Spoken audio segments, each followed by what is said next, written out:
ఫిబ్రవరి 28, 2026 తేదీన Israel, America సంయుక్తంగా జరిపిన దాడిలో Iran supreme leader Ali Khamenei మరణించారు. అతనితో పాటు 5 కుటుంబ సభ్యులు, 40 నుండి 50 మంది వరకు మిలిటరీ అధికారులు మరణించారు. ఖమేనీ చనిపోయినట్టు మరుసటి రోజు అమెరికా అధ్యక్షుడు డొనాల్డ్ ట్రంప్ ప్రకటించారు. ఈ వార్త విని ఇరాన్లో ఉన్న ప్రజలు, విదేశాల్లో ఉన్న ఇరాన్ దేశస్థులు సంబరాలు చేసుకున్నారు. ఇరాన్ సుప్రీం లీడర్తో పాటు మిలిటరీ ఉన్నతాధికారులు మరణించడంతో యుద్ధం ముగిసినట్టే అని, ఇక ఇరాన్ లొంగిపోవడానికి ఎంతో కాలం పట్టదని ట్రంప్ అనుకుని పప్పులో కాలేశాడు. కాదు బురదలో కాలేశాడు. దారిన పోయే కంపెనీ కాలికి తగిలించుకోవడం అంటే ఇదే. ఎందుకంటే అసలు యుద్ధం ఇజ్రాయెల్ది, కానీ దిగి చావు దెబ్బలు తింటుంది మాత్రం అమెరికా. 2 రోజుల్లో ముగిసిపోతుంది అనుకున్న యుద్ధం 5 నెలలు గడిచినా ఎప్పుడు ముగుస్తుందో, అసలు ముగుస్తుందో లేదో తెలియని పరిస్థితి. ఇరాన్ అణుబాంబు తయారు చేస్తోందని, అది సక్సెస్ అయితే మొదట తమ మీదే ప్రయోగిస్తుందని ఇజ్రాయెల్ యొక్క భయం.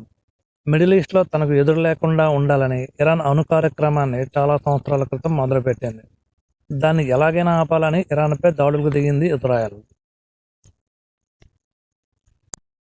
ఇరాన్కి సహాయంగా అమెరికా కూడా రంగంలోకి దిగింది. దిగిన తర్వాత కానీ లోతు తెలియలేదు. ఇరాన్ విషయంలో అమెరికా అంచనాలు ఎక్కడ తప్పాయి అంటే, ఖమేనీని చంపేస్తే ఇరాన్ సైన్యం భయపడి లొంగిపోతుందని అనుకున్నాడు ట్రంప్. అక్కడే పప్పులో కాలేశాడు. ఇప్పటి వరకు ఏ అమెరికన్ ప్రెసిడెంట్ ఇరాన్ విషయంలో జోక్యం చేసుకోలేదు. ఒబామా, బైడెన్లు 10 సంవత్సరాల పాటు ఇరాన్ని అణ్వాయుధాలు తయారు చేయకుండా ఆపగలిగారు. ఇప్పుడు దాన్ని ట్రంప్ పూర్తిగా చెడగొట్టాడు. ఎప్స్టీన్ ఫైల్స్లో ఇరుక్కున్న ట్రంప్ అందులోంచి ఎలా బయటకు రావాలో తెలియని పరిస్థితుల్లో యుద్ధంలో గెలిస్తే నీ పరువు నిలుస్తుందని ట్రంప్ని ఎందుకు లాగింది ఇజ్రాయెల్. సుప్రీం లీడర్ చనిపోతే సాధారణంగా మిలిటరీ సంస్థలు, చిన్న చిన్న దేశాలు లాంటివి లొంగిపోతాయేమో కానీ ఎప్పుడూ ఏదో ఒక యుద్ధంలో డైరెక్ట్గానో ఇండైరెక్ట్గానో యుద్ధం చేసే ఇరాన్ లాంటి దేశాలు అంత తేలిగ్గా లొంగవు. వారి ప్లాన్లు వాళ్ళకు ఉంటాయి. మనమే తెలివైన వాళ్ళం, బలవంతులం అనుకుంటే మనంత పిచ్చి వాళ్ళు ఎవరు ఉండరు. ఇక్కడ మర్చిపోకూడని విషయం ఏమిటంటే, మిడిల్ ఈస్ట్లో ప్రస్తుతం యాక్టివ్గా ఉన్న ఉగ్రవాద సంస్థలు హెజ్బుల్లా, హౌతీస్, ఇంకా హమాస్ లాంటివన్నీ వీటన్నిటిని పోషిస్తోంది ఇరాన్.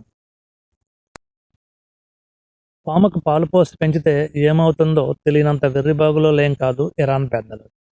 అందుకే వాళ్ళ జాగ్రత్తలు వాళ్ళకు ఉన్నాయి. అయితే దెబ్బ ఇరాన్కి కూడా గట్టిగానే తగులుతోంది. అయినా ఇరాన్ పోరాడుతోంది అంటే అది స్ట్రైట్ ఆఫ్ హర్ముజ్ మీద ఇంకా దానికి పట్టు ఉండటమే. దాన్ని వీలైన రోజులు క్లోజ్ చేసేసి, అక్కడ నుండి ఆయిల్ బయటకు వెళ్లకుండా చేసి, ప్రపంచవ్యాప్తంగా ఆయిల్ కొరత ఏర్పడితే అప్పుడు తాను చెప్పినట్టు ఒప్పందం చేసుకోవచ్చు అనేది ఇరాన్ యొక్క ప్లాన్. స్ట్రైట్ ఆఫ్ హర్మ్యూజ్ అనేది ఇరాన్ యొక్క ఆయుపట్టు. దాన్ని గనుక కోల్పోతే ఇక ఇరాన్ పరిస్థితి దారుణంగా తయారవుతుంది. అమెరికా, యూరోపియన్ దేశాలే కాదు, పొరుగున ఉన్న గల్ఫ్ దేశాలు కూడా ఇరాన్ని కేర్ చేయవు. అందుకే దాన్ని ఎలా కాపాడుకోవాలో ఇరాన్కి బాగా తెలుసు. మనం తేలికగా గెలిచేస్తాం అనుకున్న మ్యాచ్ని దాదాపు ఓడిపోతామేమో అనే వరకు వచ్చిందంటే మన ఫ్రస్ట్రేషన్ పీక్ వెళ్తుంది. ట్రంప్ పరిస్థితి కూడా అదే. అందుకే పిచ్చెక్కినట్లు అరుస్తున్నాడు. తనకు సహకరించాలని మిత్రదేశాలైన నాటోని అభ్యర్థించాడు. అయితే నువ్వు ఇదేదో ముందే చేయాల్సిందని, ఇప్పుడు టైం అయిపోయిందని మొహం చాటేశాయి. ఈ యుద్ధంలో అమెరికా అత్యాధునిక సామగ్రిని వాడింది. గగనతలం నుండి దాడి చేసే బాంబర్లు, ఫైటర్ జెట్లు, డ్రోన్లు, ఎయిర్ క్రాఫ్ట్ రీఫ్యూయలర్స్తో పాటు టొమహాక్ థాడ్ లాంటి అత్యాధునిక యాంటీ మిసైల్ వ్యవస్థలని దించింది.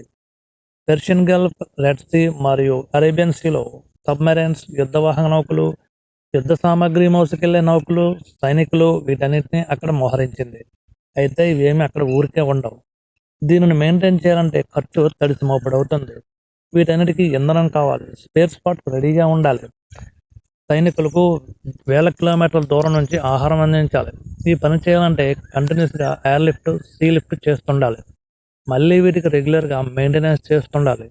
ప్యాట్రియాట్, టొమహాక్ థాడ్ లాంటి మిసైల్స్ని యుద్ధంలో ముందు వెనక ఆలోచించకుండా వాడేసింది అమెరికా. అయితే అవి ఇప్పుడు పూర్తిగా అయిపోయాయి. వీటిని ఇమీడియట్గా తయారు చేసి మళ్ళీ యుద్ధంలోకి దింపడం అసాధ్యం. వీటి తయారీకి నెలలు, సంవత్సరాలు పడుతుంది. లాజిస్టిక్స్ నష్టమే కానీ సైనికులను కూడా కోల్పోయింది అమెరికా. 10ల సంఖ్యలో సైనికులు మరణించగా, వందల కొద్ది సైనికులు గాయపడ్డారు.